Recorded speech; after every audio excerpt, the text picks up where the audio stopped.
Hello students, आज के video में हम जानेंगे माइक्रोबायोलॉजी के बारे में कि माइक्रोबायोलॉजी क्या है और हम इसके अंतर्गत क्या स्टडी करते हैं। तो माइक्रोबायोलॉजी आइए हम जानते हैं। माइक्रो का मतलब होता है स्मॉल, बायो का मतलब होता है लिविंग मतलब जीवित, और लॉजी का मतलब होता है स्टडी मतलब विज्ञान की वह शाखा जिसके अंतर्गत हम लोग लिविंग छोटे छोटे लिविंग ऑर्गेनिज्म की स्टडी करते हैं, उसे हम लोग माइक्रोबायोलॉजी कहते हैं। देखिए, जैसे विज्ञान की वह शाखा जिसके अंतर्गत हम लोग छोटे छोटे लिविंग माइक्रो ऑर्गेनिज्म की स्टडी करते हैं, उसे माइक्रोबायोलॉजी कहते हैं। अब माइक्रो ऑर्गेनिज्म ऐसे ऑर्गेनिज्म जिन्हें हम खुली आंखों से नहीं देख सकते, that they can not see with naked eye, मतलब जिन्हें ऐसे ऑर्गेनिज्म जिन्हें हम खुली आंखों से नहीं देख सकते। तो कैसे देख सकते हैं? माइक्रोस्कोप की सहायता से। तो ऐसे ऑर्गेनिज्म जिन्हें हम खुली आंखों से नहीं देख सकते, जिन्हें देखने के लिए हमें माइक्रोस्कोप की जरूरत पड़ती है, ऐसे ऑर्गेनिज्म की स्टडी हम लोग माइक्रोबायोलॉजी के अंतर्गत करते हैं। ठीक है।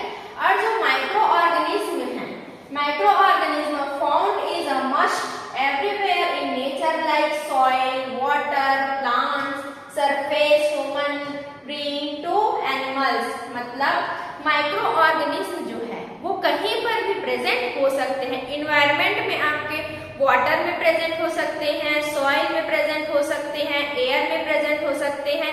इसके साथ साथ माइक्रो ऑर्गेनिज्म जो है एनिमल्स में और ह्यूमन बॉडी में भी प्रेजेंट हो सकते हैं। माइक्रो ऑर्गेनिज्म का साइज 0.1 mm हो सकता है। यह है हमारा माइक्रोबायोलॉजी का इंट्रोडक्शन।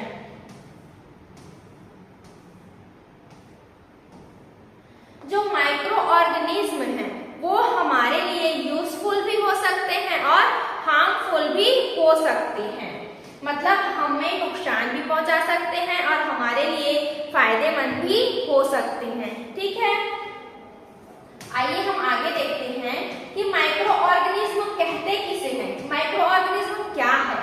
तो माइक्रो ऑर्गेनिज्म जैसे है हमारा virus, micro organism bacteria, fungi, algae और पैरासाइट्स, मतलब इन्हें हम नग्न आंखों से नहीं देख सकते। ये सब है हमारे माइक्रो ऑर्गेनिज्म। माइक्रोबायोलॉजी के अंतर्गत हम लोग virus, fungus, bacteria, parasites, algae ये सब के बारे में स्टडी करते हैं। माइक्रोबायोलॉजी का किंगडम, ठीक है, तो ये 5 हैं, मोनेरा, प्रोटिस्टा, फंजाई, एनिमलिया और प्लांट्स, ये हैं माइक्रोबायोलॉजी का किंगडम। ठीक है, अब हम थोड़ा सा जान लेते हैं सेल के बारे में। आप सभी ने स्टडी किया है कि सेल जो है वो 2 प्रकार के होते हैं। कौन कौन से? प्रोकैरियोटिक और यूकैरियोटिक। तो प्रोकैरियोटिक सेल का मतलब है जो प्रिमिटिव सेल्स मतलब पुराने सेल्स, और यूकैरियोटिक मतलब न्यू सेल्स, डेवलप्ड सेल्स। ठीक है, ये पुरानी कोशिका होती है और ये नई कोशिका होती है। यूकैरियोटिक सेल को हम लोग फिर से 2 भाग में बांट देते हैं। कौन कौन सा? यूनिसेलुलर और मल्टीसेलुलर। जो यूकैरियोटिक सेल्स है वो डेवलप्ड सेल्स हैं, नए सेल्स हैं। ठीक है, इसको हम लोग 2 भाग में बांटते हैं, यूनिसेलुलर और मल्टीसेलुलर। यूनिसेलुलर और मल्टी सेलुलर। ठीक है, यूनिसेलुलर और मल्टी सेलुलर का मतलब होता है कि एक सेल जिसमें सारे कोशिकांग प्रेजेंट होते हैं लेकिन एक ही सेल होता है। ठीक है, उसे हम लोग यूनिसेलुलर कहते हैं। और मल्टी सेलुलर का मतलब है बहुत सारे सेल्स, और सभी सेल्स में सभी ऑर्गन जो है क्या रहते हैं?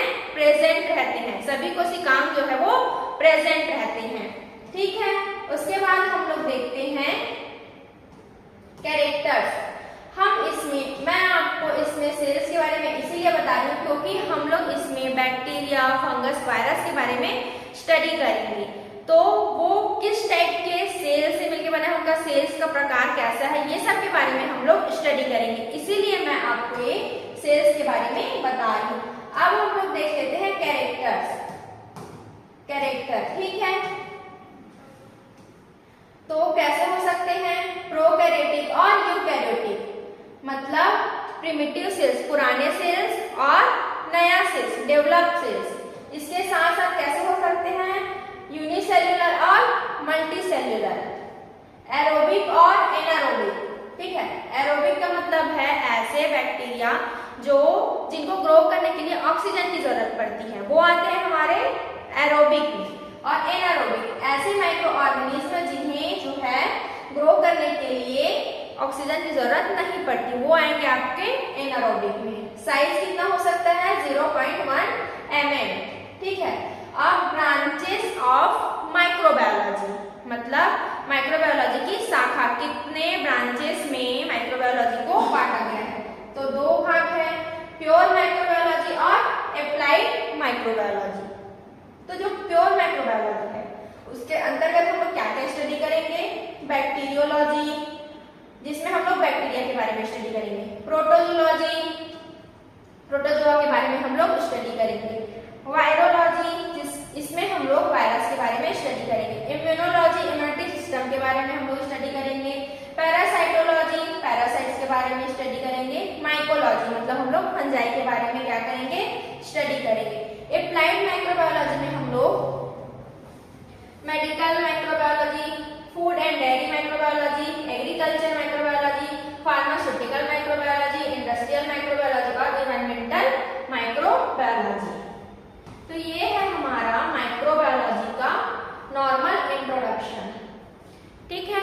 क्या है माइक्रोबायोलॉजी? विज्ञान की वह शाखा है जिसके अंतर्गत हम लोग छोटे छोटे माइक्रो ऑर्गेनिज्म की स्टडी करते हैं। ऐसे माइक्रो ऑर्गेनिज्म जिन्हें हम नेक्ड आई, मतलब खुली आंखों से नहीं देख सकते, उसको देखने के लिए हमें माइक्रोस्कोप की जरूरत पड़ती है। जैसे कि है हमारा virus, fungus, bacteria, protozoa, parasites आदि, ठीक है। इसके साथ साथ जो माइक्रो ऑर्गेनिज्म है वो एनवायरनमेंट में कहीं भी प्रेजेंट हो सकते हैं, as like air, water, soil, animal. इसके साथ साथ वो हमारे ह्यूमन बॉडी में भी प्रेजेंट हो सकते हैं।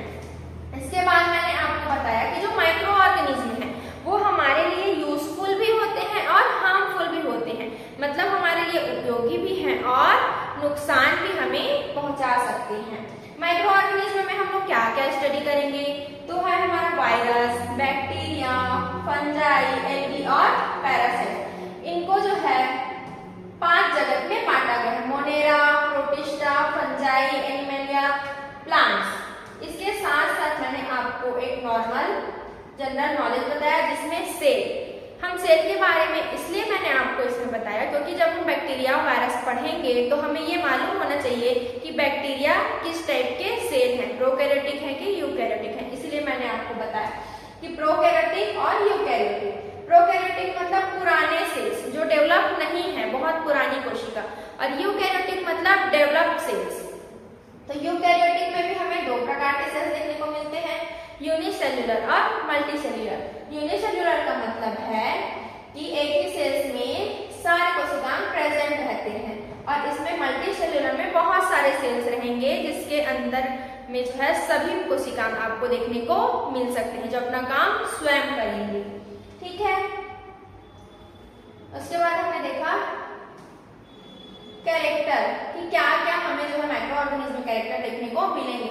तो क्या देख सकते हैं? प्रोकैरियोटिक है कि यूकैरियोटिक है, यूनिसेल्युलर है कि मल्टीसेल्युलर है, एरोबिक है कि एनारोबिक है, और इनका साइज कितना होता है, ठीक है। उसके बाद हमने देखा ब्रांचेस ऑफ माइक्रोबायोलॉजी, मतलब माइक्रोबायोलॉजी की शाखा। तो 2 भाग है, प्योर माइक्रोबायोलॉजी और एप्लाइड माइक्रोबायोलॉजी।